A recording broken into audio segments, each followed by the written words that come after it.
Welcome to JK Tells a Story, where real-life dramas unfold. Sit back and enjoy today's tale. Marcus Sullivan loved completing real estate transactions, whether he was buying a home or selling. When he bought a house, he always believed he was getting a good deal, a house that was undervalued and could potentially fetch him tens of thousands of dollars when he sold it. When he sold a house, he liked to receive a big check confirming his original estimate of its value. Marcus was 52 years old. He had renovated houses for 32 years, and he was good at it. It provided him with a very good income. He lived in a very nice house in Buckhead, which he actually renovated himself. The fact that he bought it at a very low price and it was in a very prestigious area of Atlanta provided him with instant capital that was double what he paid for it once some improvements were made. Given that he bought it with cash like all his properties, his equity doubled as soon as he renovated it because there was no mortgage. Marcus came from a middle-class family. When he graduated from high school, his family didn't have enough money to send him to college. He became a licensed carpenter and then a licensed cabinet maker. For a young man, he was making good money in the construction business, and because he lived at home, he was able to save a significant portion of his salary each month. He was planning to attend a local college and begin studying for a degree in mechanical engineering. However, his work renovating houses distracted him. The way he started was almost an accident. While he was building cabinets for a friend in an area with affordable housing, Marcus noticed a nearby condo where furniture and belongings were being removed. There was a for sale sign in the yard. He decided to go to the condo and talk to the owner. However, it turned out that the person who did most of the talking was the owner's realtor. He showed Marcus a two-bedroom condo on the first floor. It was in terrible condition. The carpets were worn and stained. There were holes in the walls. The sliding doors were hanging on one hinge. The cabinets were ruined.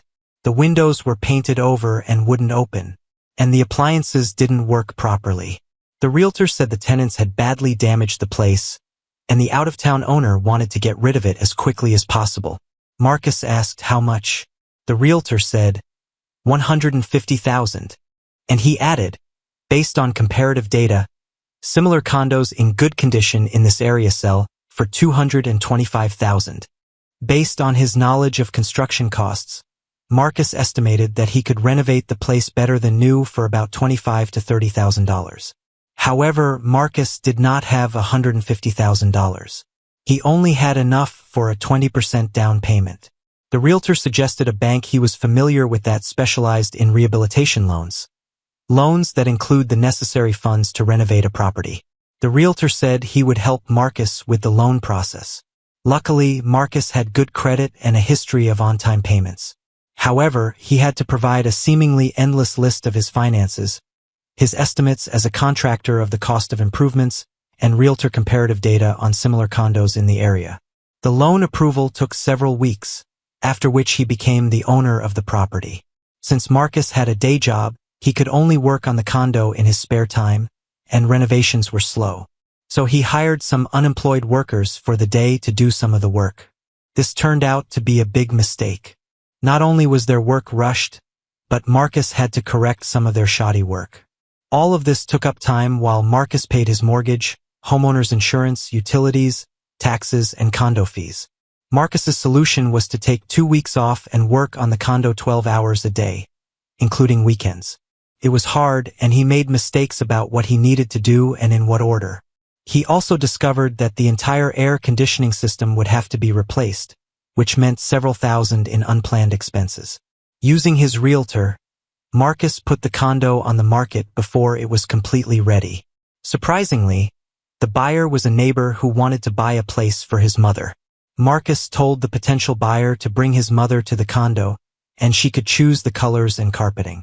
When Marcus finished his renovations, the condo was better than new. New tile in the kitchen and bathrooms, new wood floors, new cabinets, new stainless steel appliances, and of course, a new air conditioning system. The new owner agreed to pay the asking price of $250,000. Marcus invested $40,000 into renovating the place. This included paying qualified tradesmen for first-class work on tile, flooring, electrical, and HVAC. After paying the realtor's commission and some minor closing costs, Marcus walked away with $35,000 after just 3 months of work. He could have earned more if he had done things differently, but he was happy with his first investment and vowed not to make the same mistakes again. Throughout the year, many seminars were held on real estate resale. Marcus visited many of them before investing in other properties. Most importantly, he learned about hard money lenders, private investor organizations specialized in providing money, including renovation costs, to property renovators. Simply submit your proposal along with the purchase price, renovation estimates, and comparison data, and if they approve your project, you'll get your money.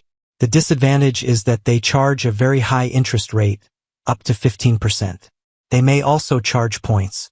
However, if your project only takes 4 months, the interest you pay is only 5%. In addition, these loans are processed very quickly, sometimes in a matter of days. This eliminates endless paperwork and the long time required to obtain a bank loan. To find the perfect properties to buy, Marcus became a realtor. Thus, he had access to the multiple listing service. He could find suitable properties online, visit them, and go inside with his lockbox key to view them before making an offer. He could also independently study comparative data and find out how much similar properties cost. Most importantly, he could pay himself a commission both when buying a property and when selling it. Over the next few years, Marcus bought, renovated, and sold numerous properties. He started with small, inexpensive condos, moved to larger townhomes, and eventually to basic family homes. He saved his profits and used them to increase down payments by taking out smaller loans. He eventually accumulated enough money to buy houses with cash. This greatly sped up the selling process and allowed him to buy properties from anxious sellers at very low prices. Marcus also began working less on real estate on his own. He had a good contractor with a team of experienced workers. They soon learned Marcus's preferences in terms of flooring, carpets, lighting, colors, etc. And Marcus could simply show them the property and let them do their job. He was able to keep the cost of the renovation to a minimum because he was able to provide ongoing work for the contractor and his team. Marcus's job became finding properties, purchasing them, and then handing them over to a contractor. Sometimes he had 2 or 3 projects at the same time in different stages of renovation. At the start of this story, Marcus had a net worth of over $1 million, most of it in cash. His annual income fluctuated with the economy and the vagaries of the real estate market, but was almost always in the 6-figure range. He put most of it back into his cash account so he could buy properties with cash. However, he lived modestly and frugally in a middle-class home, and few of his friends or family knew his true financial condition. 5 years after he became a major player in the market, Marcus married the former Miss Caroline Whitmore. Caroline was an extremely attractive woman, several years his junior. Her family was wealthy, and Caroline was their only child. However, they never looked down on Marcus and his lack of education because they knew that he earned more than enough, and they understood that their daughter and Marcus were madly in love with each other. In fact, they respected him very much. Marcus and Caroline had 3 daughters: Amanda, Jessica, and Ashley. They were all adults now, leaving home and getting married with small children. However, only Amanda lived nearby, about 2 hours away. They all made it a ritual to meet on important holidays: Christmas and New Year's, Independence Day, and Thanksgiving. Caroline worked as a materials manager for a manufacturing company. Her job was to ensure that the resources needed for daily work were ordered on time and available when needed. This included hundreds and hundreds of items. She worked with dozens of vendors and suppliers every month. She was good at her job and really enjoyed it. The day it all started was a Friday. Marcus had just closed on another house deal. It was a middle-class house in a mixed working-class neighborhood. The previous owners were an elderly couple who had lived there for over 30 years. Unfortunately, the man recently passed away. The couple's children, who lived 1,500 miles away, agreed that they would take their aging mother with them and find a place for her in a nursing home near their home. However, they had to decide what to do with the couple's home. The realtor they worked with, a colleague of Marcus's, noted that the house was a slow seller. It was neglected and in dire need of renovation. He suggested they contact Marcus as a potential renovator buyer. Marcus was invited into the house to inspect it.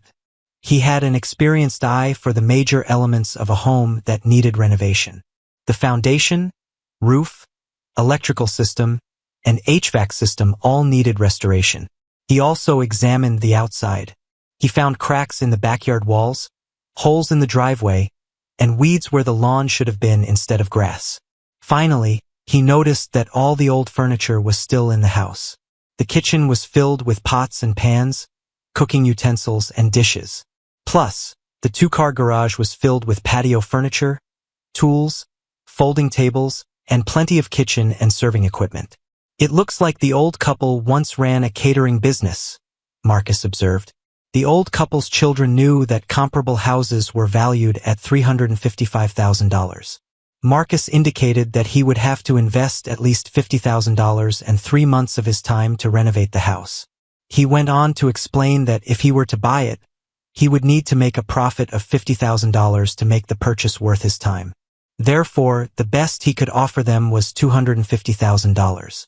He told them that he would buy the house for cash and would be responsible for removing all unnecessary items. Since the house was paid off many years ago, this meant that the children would split the $250,000, minus closing costs. What's more, by using a real estate attorney Marcus knew, they could close the deal within 5 days. The children didn't have to think long about the proposal. They accepted it immediately. The closing took place the following Friday at 2 p.m., and Marcus left the closing agent's office with the keys at 3:30 p.m. Since it was already late in the afternoon, instead of stopping by his office, Marcus decided to go straight home.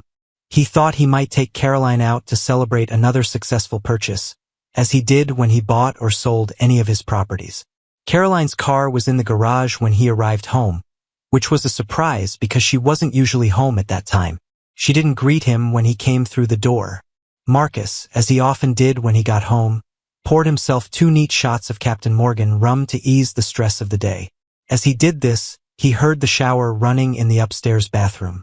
After taking off his jacket, loosening his tie, and rolling up his sleeves, he went upstairs to announce his presence. Entering his spacious bedroom, he stopped.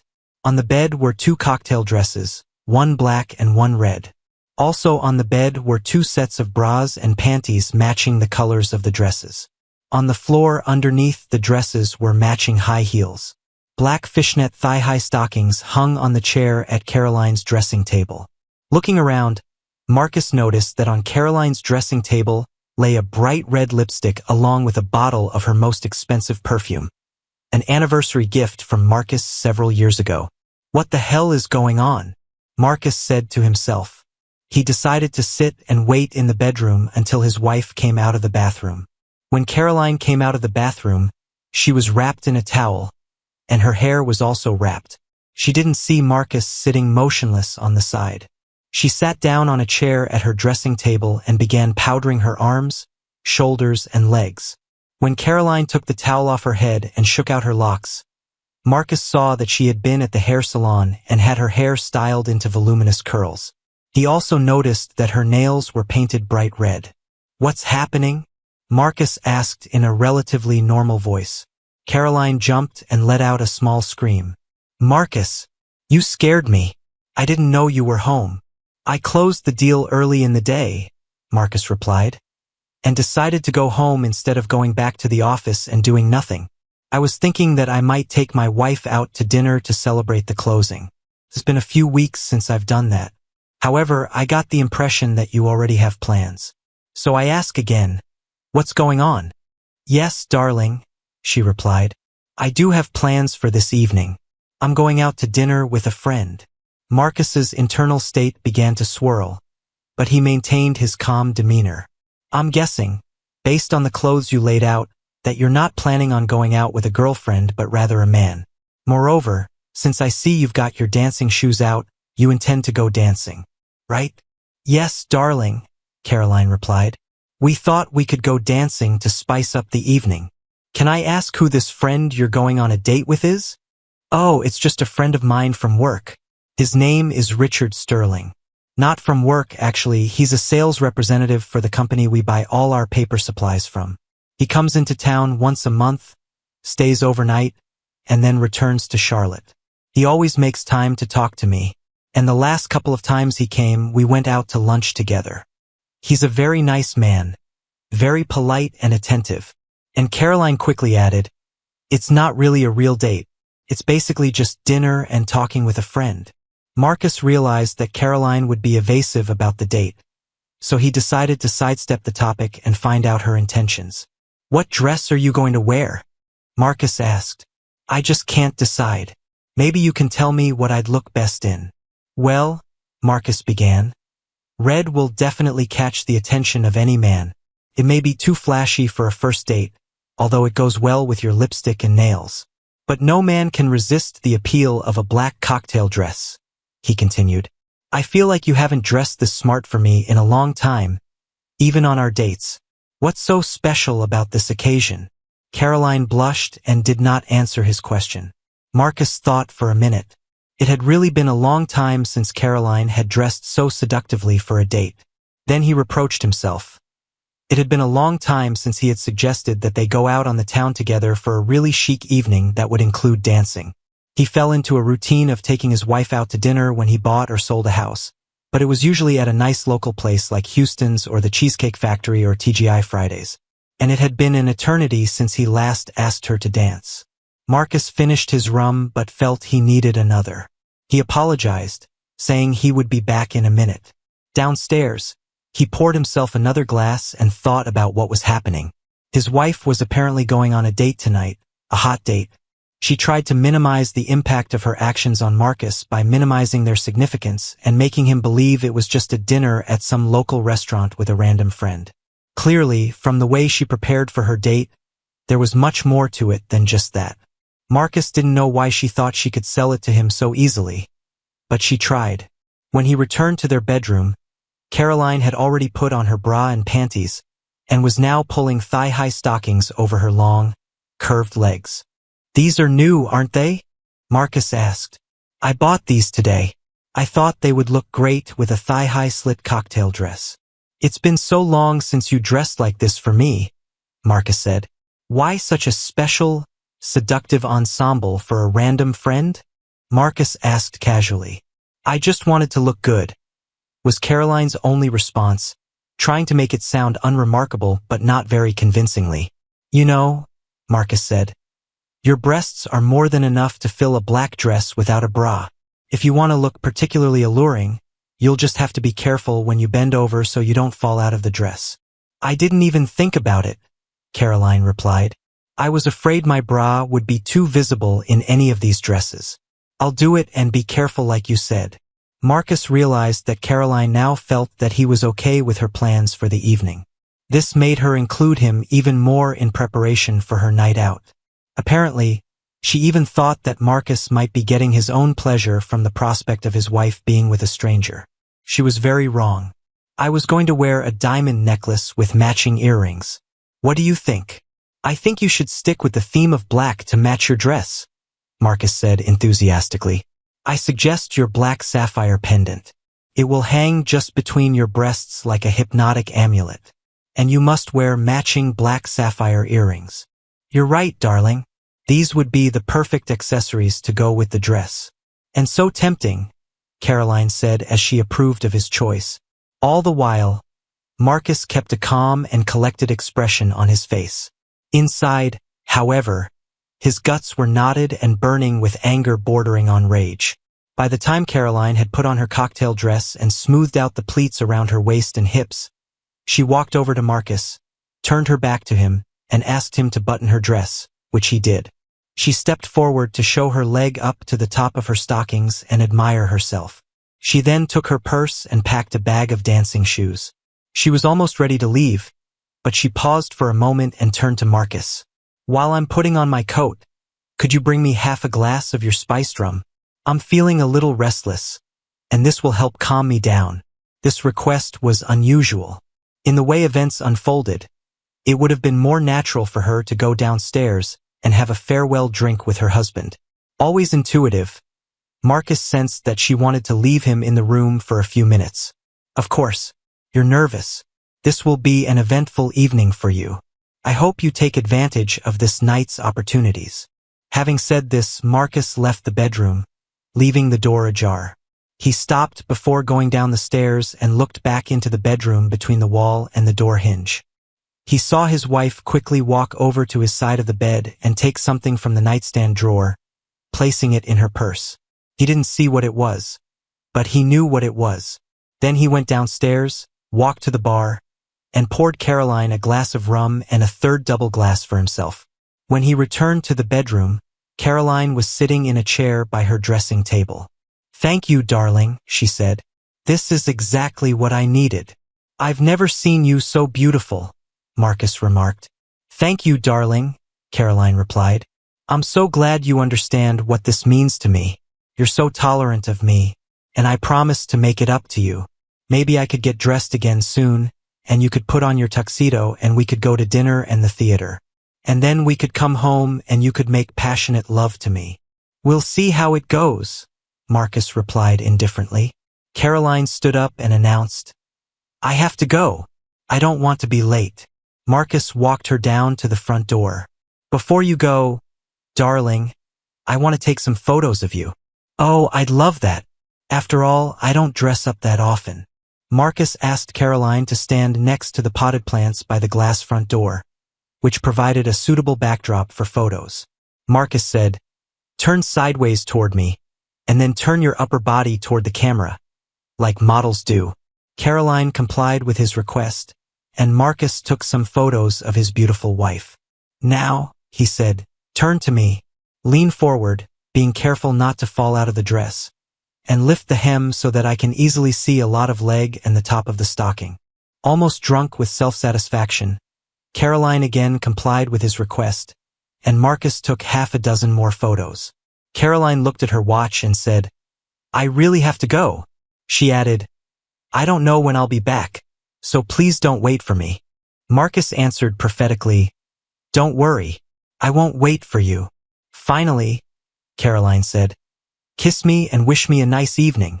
Caroline leaned forward and added, "Kiss me on the cheek, so you don't smudge my lipstick." She turned her face slightly to the left and closed her eyes.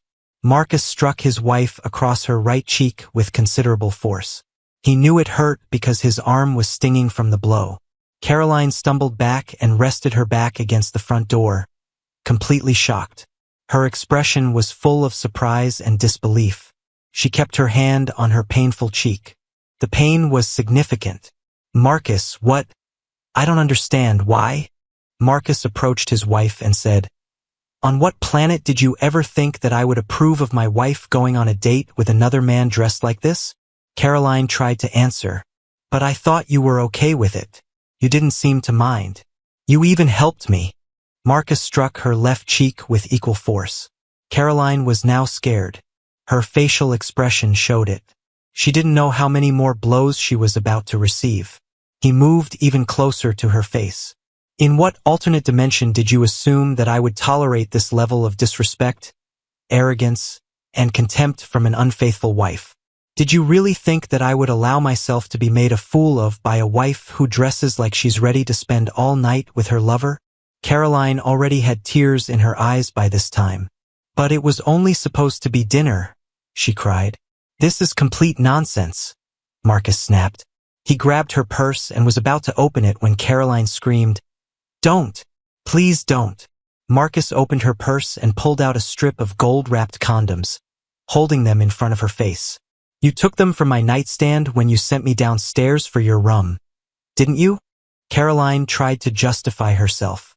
"They were just in case. I didn't intend to use them." "Whatever," Marcus replied angrily. Caroline began to realize how poorly she had misjudged her husband. She could see that he was holding back tears, that beneath the anger was real pain. "Please, Marcus," she begged. "It was a big mistake. I didn't want to hurt you. I really thought, I don't know what I thought. I was so fascinated by this man. He was giving me so much attention. I should never have gotten involved in this. I'll cancel the date. We'll stay home together. We can get cozy in front of the fireplace. Just you and me." "Unlikely," Marcus said. "If you stay here, I'll continue this until I'm tired of raising my hand." Marcus took his wife's coat and purse and pushed them into her hands. "I want you out of here right now. Don't even think about coming back until tomorrow afternoon because I won't let you in." With that, Marcus opened the front door and forced his wife out onto the porch to her car. He opened the car door and pushed her inside. "You won't need this," he said as he grabbed her purse and found her keys. He took the house key off the key fob. He also removed the automatic garage door remote control from the sun visor. "But where should I go?" Caroline cried. "I don't care," Marcus replied. "Stay with Amanda for a few days. It's only a 2-hour drive." 2 hours, Caroline complained. "Then find a Hampton Inn or Holiday Inn and stay there." "I don't care. Just get out of my sight." Caroline saw that her husband was completely serious and, at the same time, very angry and ready to hurt her even more.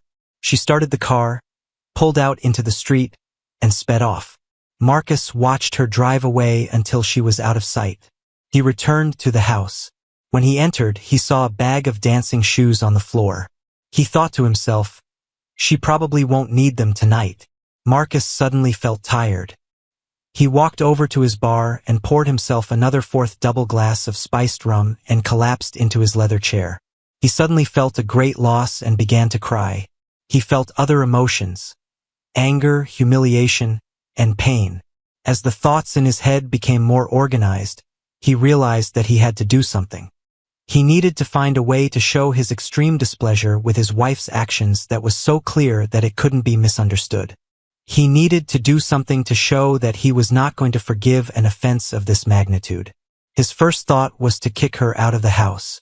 He thought about gathering all her things and putting them in large black trash bags, leaving them outside so she could pick them up when she returned. He went upstairs to look around. His wife had a huge wardrobe in her closet and dozens of pairs of shoes.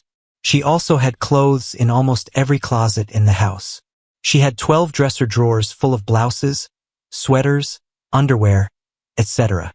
Marcus realized that it would take him a week to remove all her things from the house. He returned to the comfort of his chair and rocked back and forth, trying to think of a way to get rid of all his unhappiness. In the middle of a sip of rum, a solution occurred to him. The solution was so simple he smiled to himself. Marcus remembered that less than 5 hours ago, he bought a fully furnished house. It still had utilities connected: gas, water, and electricity.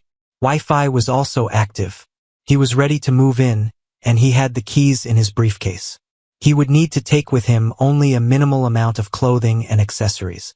Several suits and jackets, trousers, shirts for work and leisure. All this would fit into 2 large suitcases. He could pack his laptop, printer, scanner, fax, and other computer equipment in the back seat. By 11 p.m., Marcus was ready to travel. He left the house unlocked, the house key lying on the kitchen table next to the automatic garage door control. His new home was only 45 minutes from his current home. He drove in silence, not even the radio was on. He still couldn't believe that his 20-year marriage had been so badly damaged, perhaps irrevocably, and damaged by the person he loved and trusted the most. He sometimes held back tears during his trip. When he arrived at the cul-de-sac where his new home was located, it was very dark.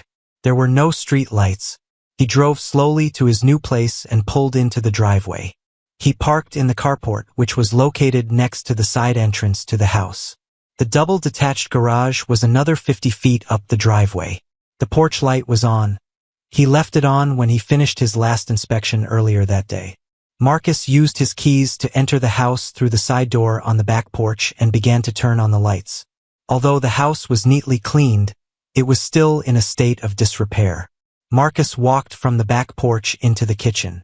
The house did not have a formal dining room.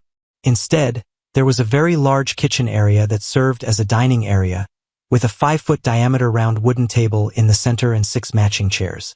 Marcus continued into the family room, the living room, and finally the bedrooms. As he walked through the house, his thoughts determined what needed to be upgraded and changed to make the house sellable. Although he had no plans to resell the house anytime soon, he usually completely rebuilt houses of this condition. Everything was going: cabinets, flooring, appliances, bathrooms, light fixtures, everything. However, since he was going to make this house his home for the near future, He had to do the renovations gradually in order to have a place to live. Marcus began unloading his car. Although the house had a moderate amount of storage space, half of it was taken up by the late owner's belongings. The family, acting on behalf of their mother, took only what was valuable to her: clothes, photographs, family albums, a wedding china set, some works of art, etc. They even left an outdated computer system in one of the bedrooms, which they used as an office and sewing room. Marcus moved his computer and peripherals into the same space. Marcus was tired. It was late, and his 4 double-spiced rums were making their presence felt. There were sheets and blankets in the linen closet. Once he finished making the bed, Marcus stripped down to his shorts and went to bed. The next morning, he woke up early as sunlight flooded the bedroom. He didn't close the curtains before going to bed. He had a slight hangover. He quickly showered, dressed in casual clothes, and then went to the kitchen to make coffee. The elderly couple had an old-fashioned coffee maker, and luckily he found a jar of coffee in the pantry. Marcus approved of the gas stove even though it was very old. While he drank his coffee, he looked through all the cabinets and drawers in the kitchen. They were filled with all sorts of pots and pans, kitchen utensils, glassware, dry-canned foods, serving utensils, and cookbooks. Marcus noticed that there were 2 full china sets that had not been taken by the children. There was also a separate set of everyday dishes and glasses, 4 of each, which he could use instead of buying his own. In one of the drawers were keys to the house, the garages, and the shed in the back. He put them on his key ring. Also in the drawer was a recent statement from the electrical company, which Marcus used to transfer the account to his name. He also had statements for the natural gas company, city water, and internet provider. Marcus sat at the kitchen table and made a list of things to do. He called the contractor he usually worked with and left a message on his voicemail. Then he walked around the property to assess what needed to be done outside. He also estimated that it would take several men about 2 days to remove all the furniture and junk inside and place it in the backyard for the garage sale. Marcus planned to advertise the sale online and in the local paper.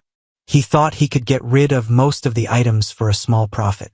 Around 10:30 a.m., his contractor, Cesar Rodriguez, called back. "Hey Marcus, what's up?" "Cesar, I need you to come over and take a look at a new project. Are you available?" "Sure, I can be there in an hour." "Where are you?" Marcus gave him the address. When Cesar arrived, Marcus showed him around the property and explained what he wanted done. Cesar took notes and asked questions. After they finished the walkthrough, they sat at the kitchen table and discussed the project timeline and budget. "This is a lot of work, Marcus," Cesar said. "It'll take my crew at least 3 months to do everything right." "That's fine," Marcus replied. "I'm not in a hurry, but there's something I need to tell you. I'm going to be living here while you do the work, so we'll have to do it in stages." Cesar looked surprised. "Living here? What about your place in Buckhead?" Marcus hesitated for a moment, then said, "Caroline and I are separated. I'm living here now." Cesar's expression softened. "I'm sorry to hear that, man. You two seemed happy." "Yeah, well, things change," Marcus said flatly. "Anyway, let's talk about the work." They discussed the renovation priorities. Cesar would start with the exterior, the roof, the siding, the driveway, and the landscaping. Then they would move inside and work on one room at a time so Marcus would have livable space. Cesar left and Marcus was left alone again. He turned on his cell phone and noticed the calls. All but one were from his wife, starting around 2 o'clock and 3 a.m., probably around the time she returned home from her night out. He listened to them on voicemail. "Marcus," she begged, "I just came home and found that you moved out. Please talk to me. I'm so sorry that I disappointed you," and so on. The rest of the messages were similar. "Please, Marcus," she begged. "Things went so bad for me last night. I just have to explain. Don't leave me like this," and so on. Marcus skipped to the last message. It was from his daughter, Amanda. "Dad, what did you do to Mom? She called me this afternoon and cried when she told me that you moved out of the house and she doesn't know where you are. She even said that you hit her. How could you do that?" Marcus called his daughter. She immediately responded and started in on him. "Dad, I don't know what's going on between you and Mom, but you need to come home and fix it. He answered her. Did your mother tell you why I left home? Why I left her? Whatever it was, Dad, it couldn't be that bad. Actually, Amanda, it was. In fact, she left me first. What do you mean? Before you call me again, talk to your mom and demand that she tells you the absolute truth about why I left her. Then I'll talk to you again. Okay? Okay, Dad, Amanda agreed. Mom is coming to stay with us for a few days. She didn't want to stay in your big house alone. Marcus didn't hear from Amanda for 3 days. During this time, Caesar began cleaning up Marcus's yard. The first thing he did was repair the walls on each side of the house. In addition to the regular concrete blocks, he added decorative block caps to make them look more attractive and less harsh. Without asking his neighbors, Marcus asked Caesar to make similar repairs to all the concrete walls in the area. Word spread quickly, and neighbors came out of their homes to thank the new man on the block for his work. For Marcus, it was just a small added cost to get all the repairs done. He justified this by thinking that by improving all the houses, he was increasing the value of his own property. As it turns out, when Caesar was installing a new asphalt driveway at Marcus's detached garage, he intentionally ordered more asphalt than was needed to completely replace Marcus's driveway. Marcus asked Caesar's workers to inspect the driveways of each of the other houses on the cul-de-sac, filling holes and cracks and applying a protective coating to each driveway. The extra expense was not small for Marcus, but it was worth it. Meanwhile, Marcus organized and announced his garage sale. All of his neighbors on the cul-de-sac attended the sale, as well as many people from surrounding areas. It was a success, and Marcus got rid of most of the stuff that was cluttering his house and garage. He was cleaning up unsold items and putting them in Caesar's pickup truck for transport to the thrift store when he received a call from his daughter. Dad, we need to meet. I need to show and tell you things you don't know. I know what I know. I know what I saw, Marcus replied. Did your mother tell you how she treated me? Did she tell you everything? Mom told me everything. Absolutely everything, Amanda replied. And a lot of things you don't know. If this is your mom trying to talk to me or get back together, forget it. She's already shown me how little respect she has for me, Marcus responded sharply. Dad, Mom knows I'm going to talk to you, but she won't be with me. By the way, when she told me what happened, I scolded her. I can't believe she treated my dad like that. I don't blame you for anything you did. Mom needed exactly that lesson. I can come to you wherever you are and talk to you about everything that happened. It's more than you know, Amanda said, her voice trembling with emotion. Marcus felt his daughter crying. I really don't want anyone to know where I live at the moment. I'll meet you at the Houstons near your house tomorrow at 11 a.m., and we'll talk. Okay? Okay, Dad, Amanda said. See you then. I love you, Dad. I love you too, sweetheart, he said before hanging up. The renovation of the house continued. Marcus ordered new windows. Many of the windows in the house were painted over and could not be opened. He also ordered French doors with additional screen doors for the family room and master bedroom. The next morning, Marcus walked into Houston's at exactly 11 a.m. His daughter was already waiting for him in the restaurant lobby. They hugged and asked for a table in the corner. Both ordered coffee. There weren't many people in the restaurant at this time of day. Marcus got straight to the point. What do you want to discuss, Amanda? If this is about what I did after your mom got dressed for her hot date, I don't regret anything. I don't have to put up with such disdainful treatment, especially from my wife, Marcus said firmly. Dad, this is more serious than you can imagine, and you won't like what I'm about to say. Not even a little bit. But first, you have to know that Mom is horrified. She's so sorry for her actions that she can't stop crying. She's very sorry for how much she hurt you. She couldn't stay with us longer than the weekend because she needed to be at home, where she was closer to work. I visited her twice. All she does is go to work, force herself to make it to the end of the day, and then return home to an empty house. After what she tried to do to me, I don't have any feelings for her, Marcus countered. Amanda pulled out 2 items from her large bag, a large brown envelope and a regular letter-sized envelope. Dad, Amanda began, Picking up the smaller envelope, "This is Mom's apology letter for you. She knows you don't want to talk to her, and even if you did, she's not sure she wants you to look at her. She is so ashamed. I can't force you to read the letter. You can just throw it away if you want. But anyway, here it is. Maybe you can read it later." "What's in the big envelope?" Marcus asked. "Dad, this is a complete description of Mom's relationship with the salesman she was on a date with. This is written with surgical precision at my urgent request." "Why should I read this?" Marcus asked. "I really don't care. This wasn't written for you, Dad. It was written for the HR department at Mom's work." "And why should they care what Caroline did on her own time and with a non-company employee?" Marcus asked. "Dad," Amanda said, taking Marcus's hands with a sad expression on her face, "I need to tell you what happened after you kicked Mom out of the house. It will be painful, but it's better to hear it from me than from anyone else. You told her to stay with me tonight. You didn't want her around. You weren't sure. You didn't want to strike her again." "I know that," Amanda said. "When she complained that the drive was long, you advised her to find a motel or hotel to stay at." "Right," Marcus said. "Mom was in pain, not just because of the strikes, but she already realized how badly she had screwed up. No matter how angry you seemed, she knew that you were truly hurt by her behavior. She was confused, too. One minute you're helping her get ready for a date, which is clearly against your true nature, and the next you're striking her and yelling at her." "I never yelled at her," Marcus retorted. "I told her very sternly that I thought she was planning to make a fool of me by being intimate with another man. She claimed she never intended to be intimate with him." "I know, Dad," Amanda replied. "You couldn't come to a different conclusion." "Dad, when Mom left the house, she was hurt inside. She was confused and repentant.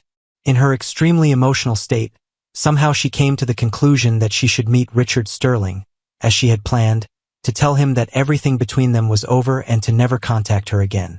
At that time, she still thought he was a good guy, a friend. Then she was going to come to my house and spend the night.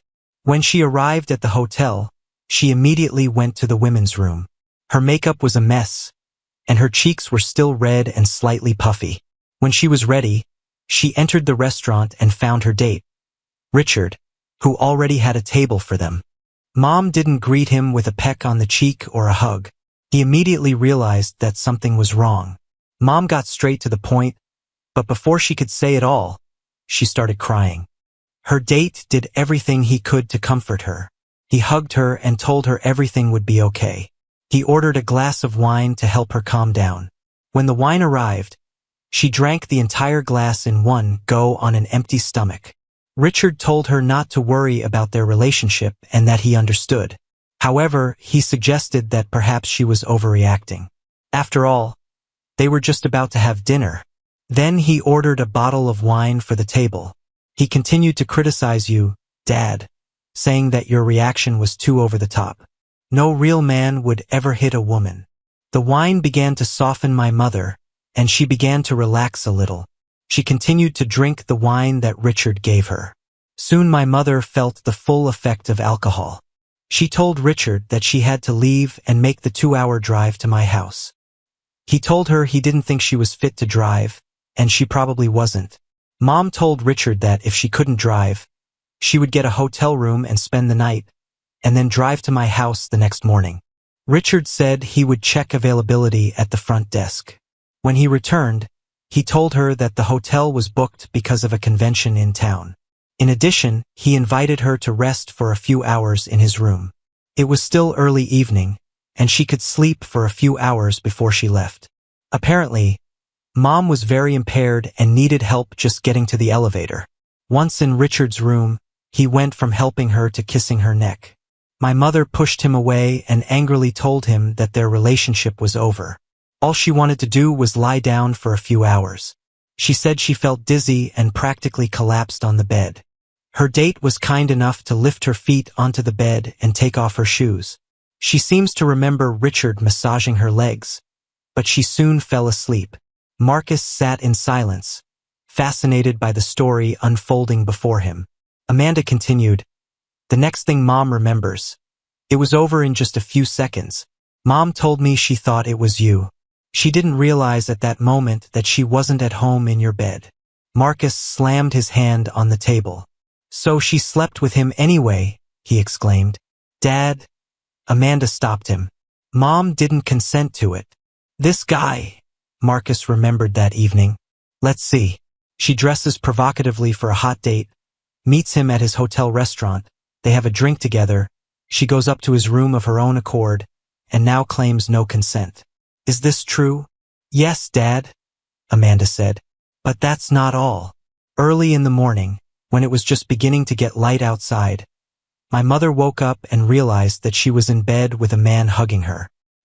He kept one hand on her chest and tried to be intimate with her again. She pushed the man away and jumped out of bed.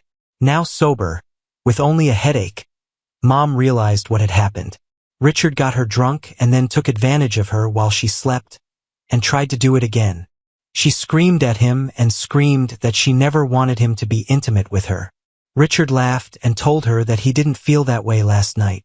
Mom knew what had happened, and she immediately felt ashamed of herself for letting this man lead her down the garden path for months, and all he ever wanted to do was take advantage of her. Mom went to the bathroom, took a shower, cleaned herself up, and left the hotel. She returned home, hoping to find you there, tell you what happened to her, and ask for your forgiveness. Arriving at the house, she quickly noted that you had moved out. Mom was beside herself with guilt and shame. Then she called me and told me that she had a fight with you, that you hit her twice and kicked her out of the house. I told her to come to my house, and we would decide what to do after that. That's why I called you for the first time. When my mother came to my house, she was still confused. I asked her what happened. She avoided giving direct answers at the time because I think she was very ashamed of how she treated you so badly and what happened to her. She only told me that you two had a fight and that you struck her twice and then kicked her out of the house. She said nothing more before she retreated to the guest room and refused to tell me anymore. Only the next day I was able to find out the whole story from my mother. Judging by her behavior and tears, I believe that she told me everything exactly as it happened. I listened to all this and was not convinced, Marcus said. My wife got dressed for a hot date that involved more than dinner and dancing. What about the protection she hid in her purse? Can you tell me they weren't meant to be used later that night? You're going to have some faith, Dad. Mom said she explained that if she didn't accept them, then she wouldn't have the slightest chance of being intimate with him. But if she had them, then the only thing standing between her and the hotel room bed was her willpower. She wouldn't be with this man simply because she chose not to. She thought she needed to feel wanted. This sounded like nonsense to Marcus, and he said so. She'll have a hard time convincing me of that, he added. Amanda changed the subject. Dad, Mom found a counselor who will help her understand what she did and why. The counselor also wanted to meet with you, but you couldn't be found, and we decided you probably wouldn't participate anyway. Sometimes I come in instead of you, just to listen to what Mom says and understand what situation led to her stupidity. Marcus confirmed Amanda's conclusion that he would not have participated in counseling because he felt the problem was entirely of Caroline's making. Let her understand her actions, Marcus said. Amanda changed the subject again. Mom's HR department read Mom's statement about the incident, consulted with the firm's lawyer, and decided that any assault allegations against Richard would not prevail. It was a classic case of he said, she said. However, they passed on Mom's description of events to Richard's HR department. Richard readily admitted to being intimate with my mom but said it was consensual. The two HR departments agreed that it was a he said, she said scenario, and it would be futile to try to hold Richard accountable. However, Richard's company noted that it was inappropriate for one of their salespeople to be intimate with a married woman or anyone else in the company of a customer. Richard was fired from his job. Marcus and Amanda sat in silence for a long time. This was a lot of information for Marcus to absorb. He initially vaguely thought that he would stay away from Caroline for a while before giving her the opportunity to apologize to him for her actions. He knew it would be difficult to move forward, especially at first, but he thought that with time, their lives would return to normal. But now everything was different. She actually had been intimate with her so-called friend, And regardless of Amanda's description of events, Marcus wasn't sure it wasn't intentional on Caroline's part. He realized that there was a conflict within him that he could not resolve. His immediate solution to this was to do nothing at the moment. He was going to continue his alternative life and stay away from Caroline. He talked to Amanda from time to time, and she urged him to talk to his wife and sort things out. It was actually an open wound. It never occurred to Marcus to divorce Caroline. He could achieve almost the same thing by simply separating himself from his old life with her. Over the next few days and then weeks, Marcus continued to renovate his new home and also help his neighbors improve the appearance of their homes. He also resumed his career, finding, buying, renovating, and selling distressed properties. Among other things, he renovated and landscaped a small island in the middle of the cul-de-sac. It became a quiet place to relax in the middle of the day or evening, a meeting place for neighbors when they had a party, or an ideal place to celebrate a birthday. The local ladies found out that Marcus was a bad cook. Moreover, they learned that he usually ate a frozen sandwich for breakfast in the morning and a frozen dinner in the evening. To show their gratitude, the neighborhood wives organized the preparation of casseroles, meatloaves, soups, salads, desserts, and a variety of other dishes so that their generous new resident would be well provided with good food. Late in the afternoon, as Marcus was reviewing the cost spreadsheet for purchasing and renovating new property, there was a knock on the door. Without thinking about it, he saved his work on the computer and opened the door.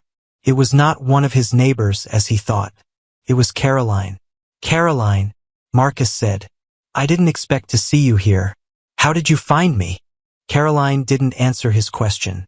Instead, she said, "Can I come in?" Much of the anger inside Marcus that he had felt the last time he saw his wife had diminished. Marcus suddenly felt like he should be polite. "Please come in," was all he said, still stunned by his wife's sudden appearance. Caroline was clearly dressed for the occasion. She wore a simple white sundress and matching flats. Her hair was down and she looked fresh and clean. Caroline entered the house with several bags of groceries. "Where's the kitchen?" she asked. "I need to put this down." Marcus pointed to the swinging kitchen door adjacent to the dining room, and Caroline immediately walked through the door and placed the bags on the countertop. She returned and looked around. "It's a little sparse, but it's nice. I think you've fixed it up," she said. "Whatever it is," Marcus replied. "I haven't completely finished the renovation yet, but it's livable. Can I get a tour?" asked Caroline. "Of course," Marcus replied, and led her through the living room, down the hallway, through each of the bedrooms and finally into the master bedroom. At each stop, Marcus pointed out what he had already done and what he still needed to do. Caroline noted that compared to their real home, there wasn't much closet space. Marcus replied that he had more than enough and that his clothes only took up half of what he had. Caroline also commented on the double bed. "It's more than big enough for me," Marcus said. "And besides, a queen bed would fill up the room too much." Caroline didn't hesitate to make a couple of suggestions on things like curtains and carpeting. In the past, Marcus had often used her ideas in homes he had renovated. He then led her through the new French doors from the living room and onto the screened patio. Caroline loved the cozy atmosphere of the small patio and commented, "It would be great to relax here in the evening after dinner. I often relax here in the evening after dinner with a glass of my favorite dark red wine. It puts me in the mood for sleep." Back in the living room, Marcus had finally come to his senses after his wife's unexpected appearance. "How did you find me?" Marcus asked. "It wasn't easy," Caroline replied. "I was able to get some help and some insight into where you might be from your colleagues in your real estate office. I drove by a few days ago and saw your car in the carport. I thought long and hard about intruding on your new life, but I needed to see you at least for a little while. So I decided to come over and cook dinner for you. I know you're a terrible cook, so I brought everything I needed for a meatloaf dinner. I hoped you would tolerate me long enough to let me cook you dinner and then leave you alone again." She added, "You can help me in the kitchen, or you can do whatever you're doing, and I'll call you when dinner is ready. I have a spreadsheet program that I need to finish, and then I'll do what I can to help with dinner." When Marcus came into the kitchen 20 minutes later and offered to help, Caroline turned to him. a little teary-eyed, and said, "You don't really need my help, do you? Your refrigerator and freezer are full of food. I didn't find a single frozen dinner in the entire kitchen." "The neighbors' wives take very good care of me in terms of food," Marcus said. "I have helped several of my neighbors with small projects to improve the appearance of their homes, and they pay me with a casserole or brisket from time to time.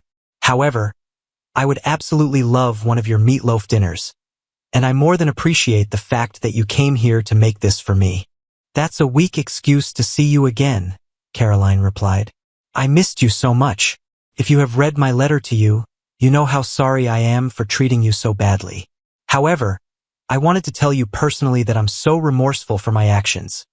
A stupid middle-aged lady who thought she needed a little fun in her daily life after a young, handsome salesman showed me some attention. I was such a fool." "Please, Caroline," Marcus said. "I know you're sorry, and Amanda told me what happened to you that night. At first, I thought you followed through, but Amanda was convinced you were being used and manipulated.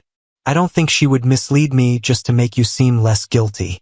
We don't need to talk about this anymore tonight," Marcus said, and the topic was closed. "Dinner's ready," Caroline said to change the subject. "This meatloaf will last you for days. I hope you like it."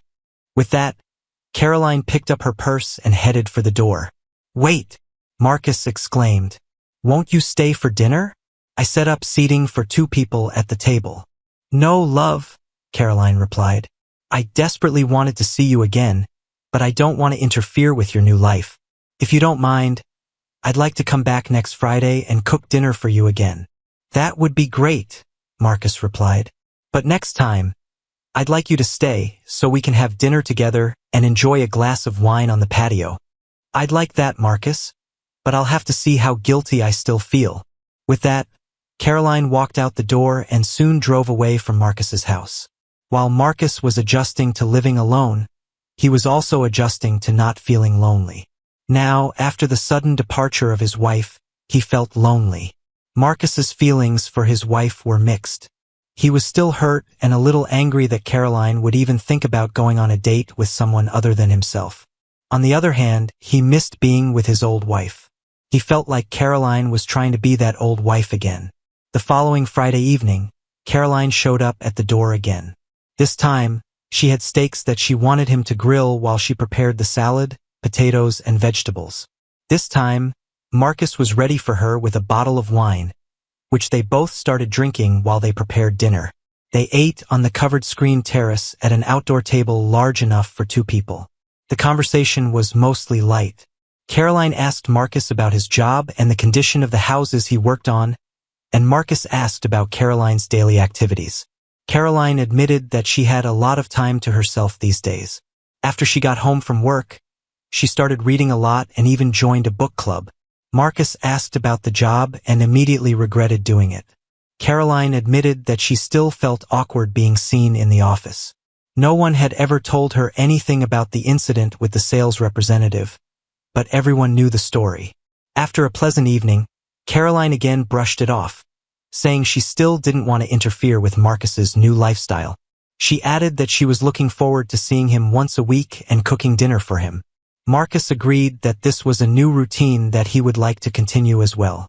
One Thursday in the 4th week since Caroline started coming over to his house, Marcus emailed her to let her know that the people in his cul-de-sac were having a party on Saturday and that she didn't have to cook dinner on Friday or bring anything with her. She replied that she would at least bring a bowl of potato salad to the party. When Marcus opened the door, he was pleasantly surprised at how good Caroline looked. She was wearing a beautiful summer dress with a moderate neckline. They relaxed until it was time to go to the party, which started around 3 p.m. Caroline explained that she wanted to look good for the neighbors, but it was obvious to Marcus that she wanted to look good for him. Party organizers were busy arranging tables, and neighbors were bringing out lounge chairs to sit on. One of the neighbors was an avid barbecue enthusiast and would fire up the gas on his barbecue while cooking several $100s worth of steak, chicken, and sausage. Almost all the neighbors brought beer, wine, soft drinks, and hard liquor to the party. Marcus brought several bottles of his favorite dark red wine. When neighbors came over, Marcus introduced them to Caroline. They were all surprised by her presence and accidentally let slip that they didn't know if Marcus was actually married. Then, of course, they had to wonder why Marcus and Caroline weren't living in the same house together. Throughout the day and evening, Marcus received compliments on how beautiful and charming his wife was. At the same time, Caroline was told numerous stories about how much Marcus had done for the area. Several neighbors showed Caroline the improvements Marcus had made to their homes. Although all the neighbors were working men and women, Caroline said they had all taken a lot more pride in the appearance of their homes since Marcus moved in. Gradually, when everyone got used to eating and drinking, the men seemed drawn to each other and talked about sports, while all the women seemed to want to know more about Caroline and gathered around her. They all really wanted to know more about the relationship between Marcus and Caroline. Meanwhile, the children played together in the street and drew with chalk on the asphalt. It was already late evening when the party began to break up. Parents needed to put their children to bed. Most people helped wrap up the leftovers. As Marcus carried the beach chairs back to his house, he realized he had drunk a lot of wine. It was also obvious that Caroline was feeling a little tipsy as well. Once home, Caroline began packing her things in preparation for the trip home. "I don't think you should go home tonight," Marcus said. "You've had too much to drink."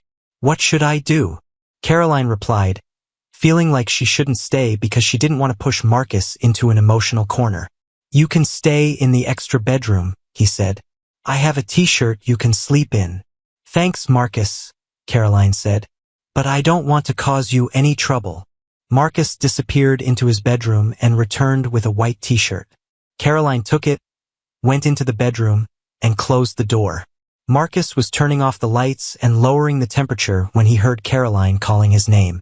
Turning, he saw his wife standing at the entrance to the corridor. She had taken off her dress and put on the t-shirt.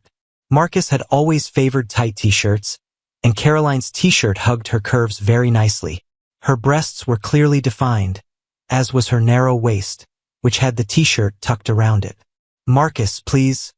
If you could, can you give me a good-night hug before I go to bed?" Marcus was mesmerized by the figure in front of him. For a minute, Marcus forgot why he was angry with her and stepped forward to put his arm around her waist. Caroline, in turn, wrapped her arms around his neck and rested her head on his shoulder. They held each other close for only a few seconds before Caroline broke the hug and, without saying anything, hurried back to the bedroom and closed the door. Marcus was almost glad the hug was so short. He felt Caroline's body react. If the hug had lasted just a few seconds longer, she would have felt how much he wanted her. When Marcus woke up on Sunday morning, he had a slight headache, a hangover from the night before. He trudged into the bathroom to take a shower. Before doing this, he took 2 Excedrin tablets. He could tell by the sound of the shower in the family bathroom that Caroline had woken up before him. After getting dressed, Marcus wandered into the kitchen, where he found Caroline, dressed in his t-shirt, preparing a standard breakfast of bacon, eggs, toast, juice, and coffee. Caroline cheerfully told him, "Your neighbors may bring you food for dinner, but I don't think you usually have a good breakfast. All I found in the freezer were frozen breakfast sandwiches." Marcus replied, "I usually eat either a breakfast sandwich or a protein drink before I head out the door." Looking outside, Marcus noted that it was a nice sunny morning. "Why don't we have breakfast on the patio?" he suggested.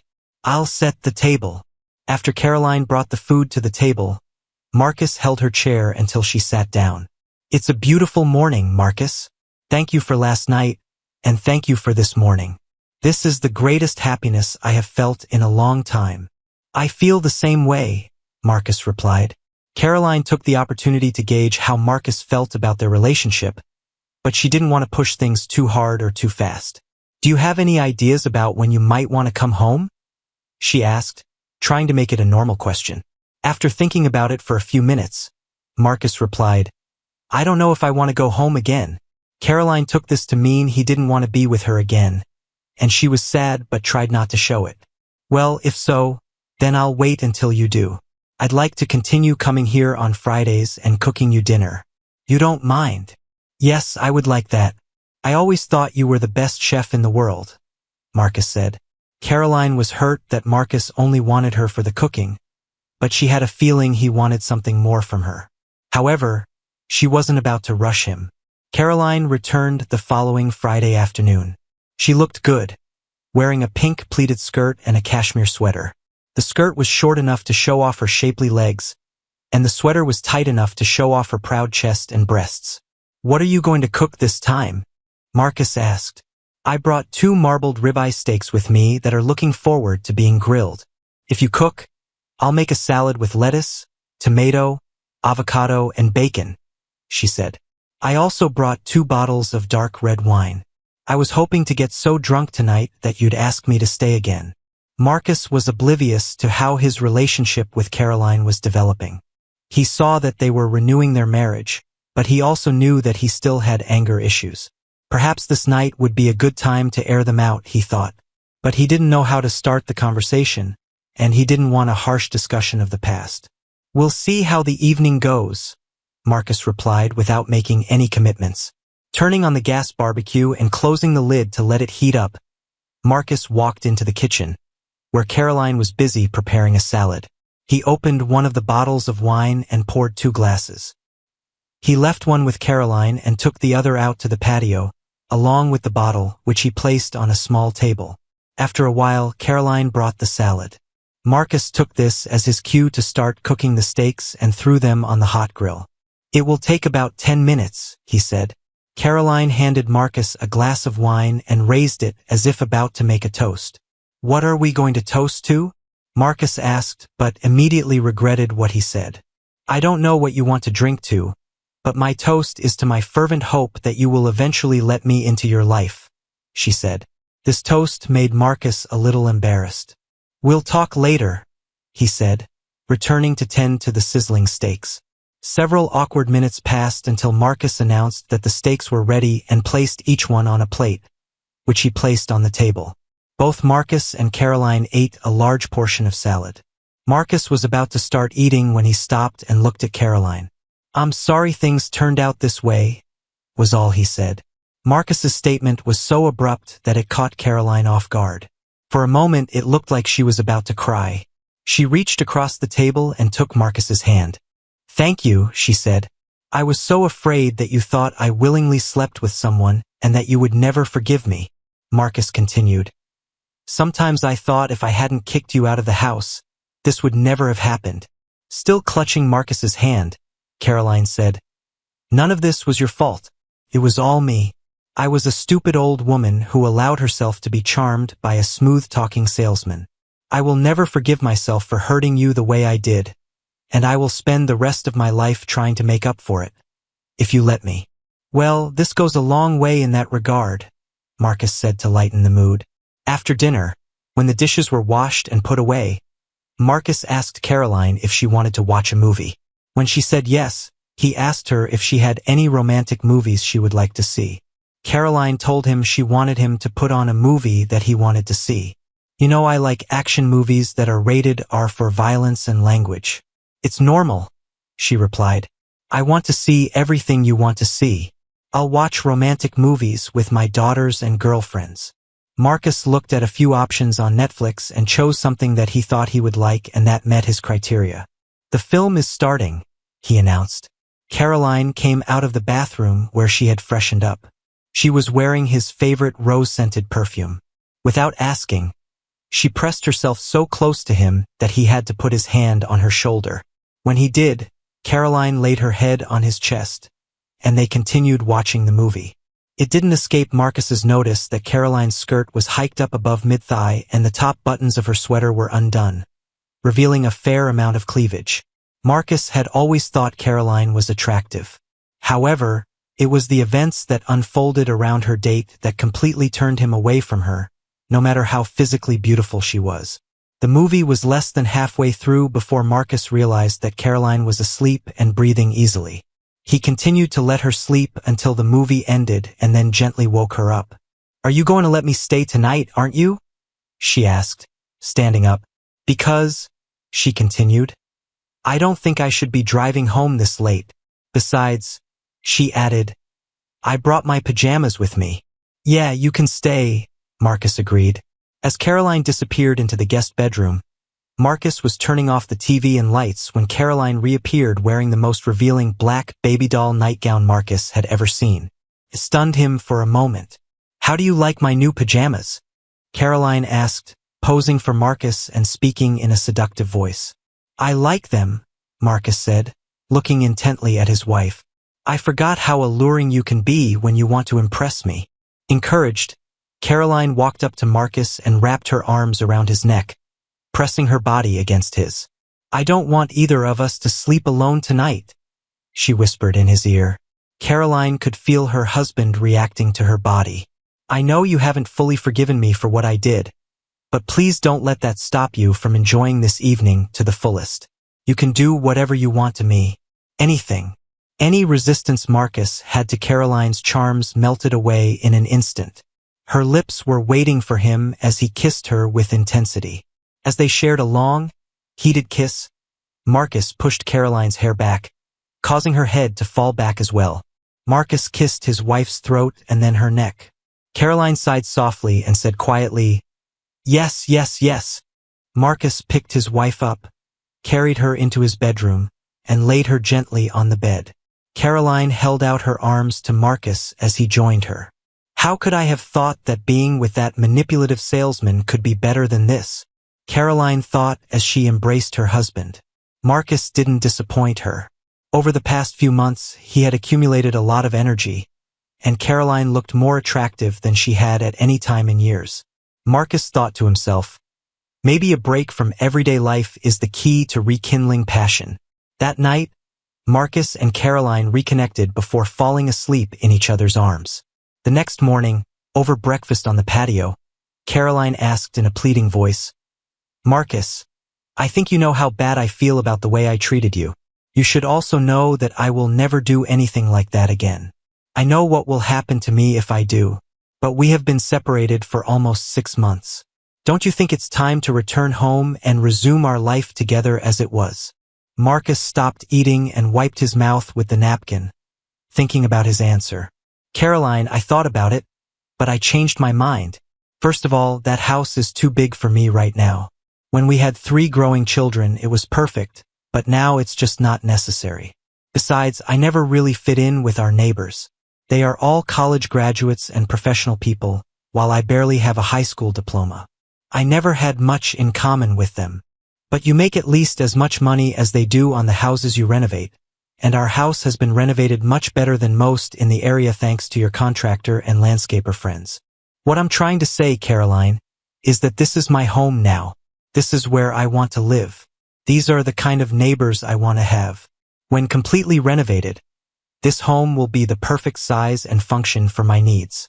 No, Caroline, I'm not going back to our old house. However, it is paid for and I consider it a great investment. You are completely free to live there as long as you want." Caroline's face suddenly became sad. "Oh, Marcus, this is not what I wanted." Caroline quickly stood up from the table. "I have to go," she announced, putting on a brave face. In just a few minutes, Caroline gathered all her things and walked out the door. Marcus felt bad. He didn't mean to hurt her like that. However, he was sure that he wanted to live in his new house and make it his new home. He didn't hear anything from Caroline for 2 weeks. Then, late Friday afternoon, there was a knock on his door. When he opened it, Caroline was standing there with 3 suitcases. "I have 2 more in the car," she said. "What's happening?" Marcus asked as he stepped aside, letting Caroline pass and taking her 3rd suitcase. Caroline set down her 2 suitcases, turned around, wrapped her arms around Marcus's neck, and kissed him passionately. "If you want to live in this house, then this is my house too. I don't think you'll like this house, Caroline. It barely has the space you need for all your stuff, especially clothes.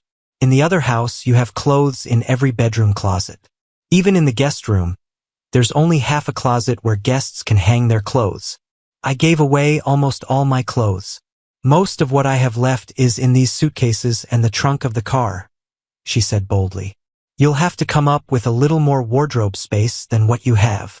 Marcus already knew that the master bedroom had very little closet space, and he had tentative plans to open up a wall to the adjacent bedroom, which he used as an office.